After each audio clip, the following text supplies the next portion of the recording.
All right, let's talk about something we all deal with. Family conversations. Man, they can be the absolute best, right? But they can also be the most frustrating thing ever. So, the big question is, how do we build better dialogue? Let's dive in. You know that feeling, right? Where you're talking, you're trying so hard to get your point across, and it's just like you're talking to a brick wall. It's incredibly frustrating, and honestly, it's super common. That feeling is exactly what we're going to unpack today. And this is where it all goes wrong. It's like a bad game of telephone. Our intentions get totally lost in translation. We say something like, "You need to help more." And what we mean is, "Hey, I'm feeling totally swamped and could really use a hand." But what they hear, "You're lazy."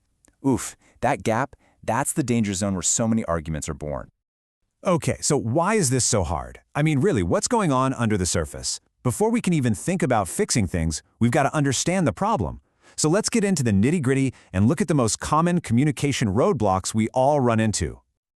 All right, roadblock number one, and it's a big one, assumptive listening. And let's be real, this isn't listening at all. It's basically just reloading. You're just waiting for your turn to speak. You're hearing everything through this filter of what you already think is true, just cherry-picking evidence to prove your own point. It absolutely kills any chance of real connection. And this right here, this is the sound of a door slamming shut on a conversation. The second that thought pops into your head, "Oh, here we go, I know exactly what they're going to say," it's over. You've just completely closed yourself off to anything new, any other possibility. And, it's not the only trap out there. We've got mind reading, where we basically become novelists, writing whole fictions about what someone else is thinking. Then there's the classic blame game. Suddenly you're not partners, you're lawyers in a courtroom. And let's not forget the silent treatment, using silence like a weapon. All of these just stop a real conversation cold. So, that's the bad news. But here's the good news. Communicating well, it's a skill. It's not some magic you're born with. And like any skill, you can get better at it with the right tools. So let's open up the toolkit and see how we can build a better way forward.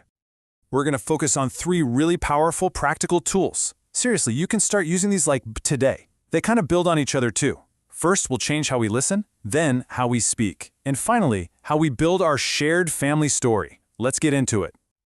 Okay, tool number 1 is all about a massive shift in your goal. Your job is no longer to win the argument. It's not to have the perfect comeback ready. Your one and only job is to understand, to actually get what the other person's world looks like from their side. It means being curious, and maybe most importantly, being quiet for a minute. All right, let's move on to tool number 2. Just listen to how this sounds. You always ignore what I say. Hear that? Words like always and never, they're basically attack words. They're accusations. And the second you say them, the other person's shields go up. They stop listening to you and start building their defense. But now, check this out. It's such a simple change, but it's a game changer. You're not pointing a finger anymore, you're just sharing your experience. I feel unheard. Who can argue with that? It's your feeling. It's an invitation for them to understand you, not a reason for them to fight back. And a third tool, this one is kind of about zooming out and looking at the bigger picture. See, every family has a story it tells about itself, a family narrative.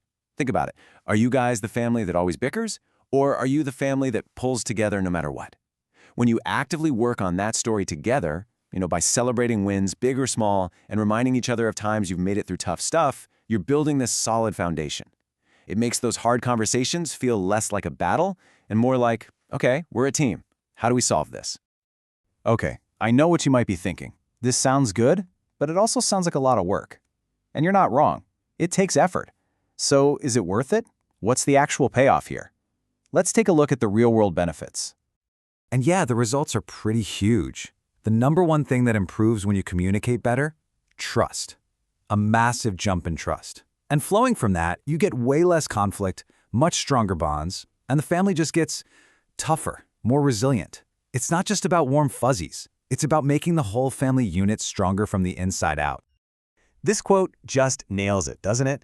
It all comes down to changing your mindset. This isn't about winning an argument. It's not about one person being right and the other being wrong. The real prize is understanding. Because when that's the goal, everybody wins. The relationship wins. That's the real victory. Okay, so theory is great, but now it's time to put this stuff into action. And here's the absolute best part. You don't have to wait for everyone else to get with the program. You don't need to hold a family meeting to start. That's right, just one. It only takes one person to decide to listen to understand. Just one person to choose an I statement instead of a you statement. You can be that person. You can single-handedly change the whole vibe of a conversation just by making a different choice.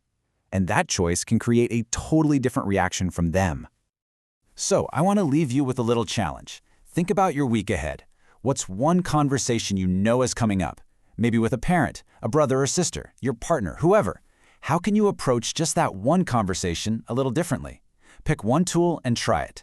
Because that's how it starts. The path to way better family talks begins with just one single step.